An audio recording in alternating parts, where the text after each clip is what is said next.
Nature chronicles with Sameer के एक और एपिसोड में आपका स्वागत है। पहाड़ियों पर अभी-अभी एक हल्की बौछार गुजर गई थी। कुछ देर के लिए पूरा बगीचा सिर्फ बारिश का हो गया था। पंखुड़ियों पर बूंदें जमा थीं। सुबह की हल्की धूप में पत्तियां चमक रही थीं और हवा में वह जानी-पहचानी खुशबू थी जो सिर्फ ताज़ा बारिश ही ला सकती है।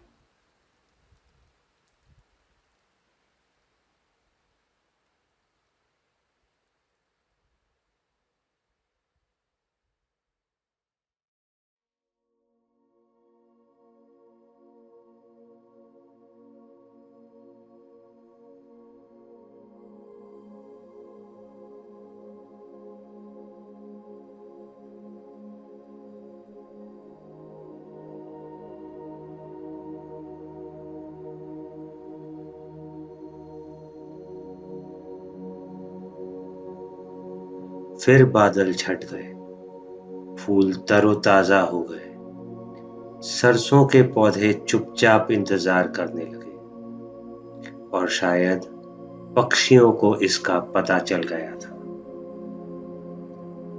एक पक्षी आया, उसने बस एक पल के लिए चारों ओर देखा और दाना चुगना शुरू कर दिया। तुरंत ही एक और पक्षी आ गया, फिर एक और। कुछ ही सेकंड में सरसों का वह छोटा सा हिस्सा बगीचे की सबसे व्यस्त नाश्ते की मेज बन गया।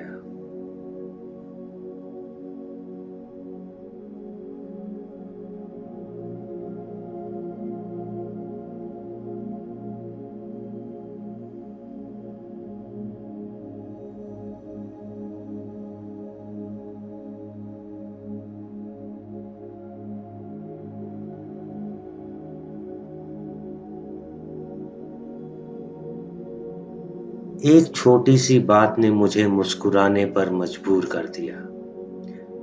जब दो पक्षी एक टहनी से दूसरी टहनी पर फुदक रहे थे, जिससे पूरा पौधा इधर-उधर हिल रहा था, वहीं कैमरा के बिल्कुल पास बैठा एक और पक्षी जरा भी परेशान नहीं दिख रहा था।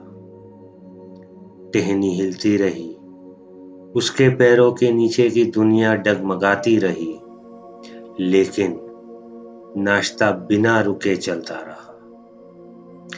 यहाँ तक कि एक पक्षी तो उस धीमी लहर का आनंद लेता हुआ सा लग रहा था।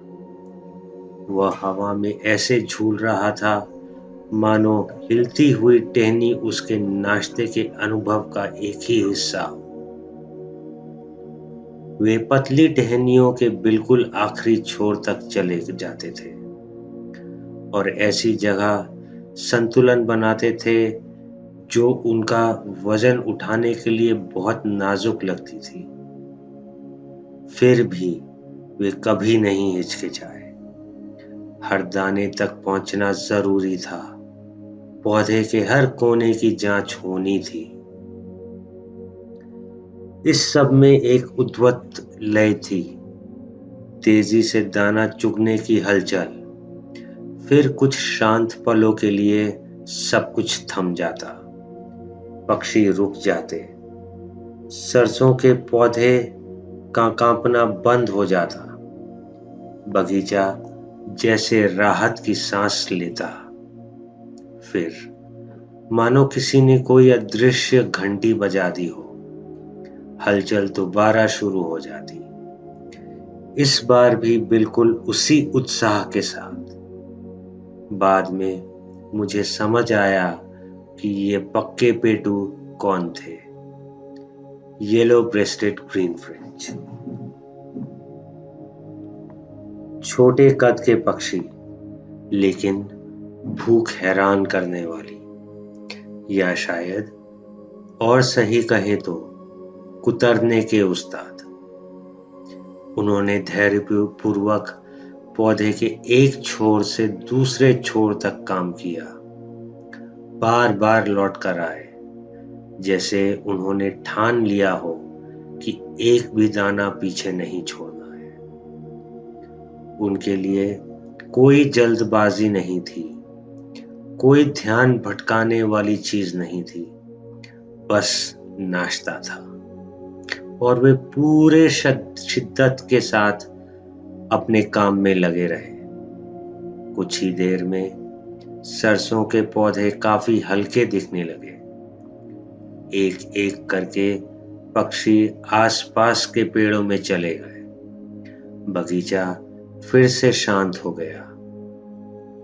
अगर आप सिर्फ कुछ मिनट बाद आते तो आप कभी अंदाज नहीं लगा पाते कि यहाँ क्या हुआ था।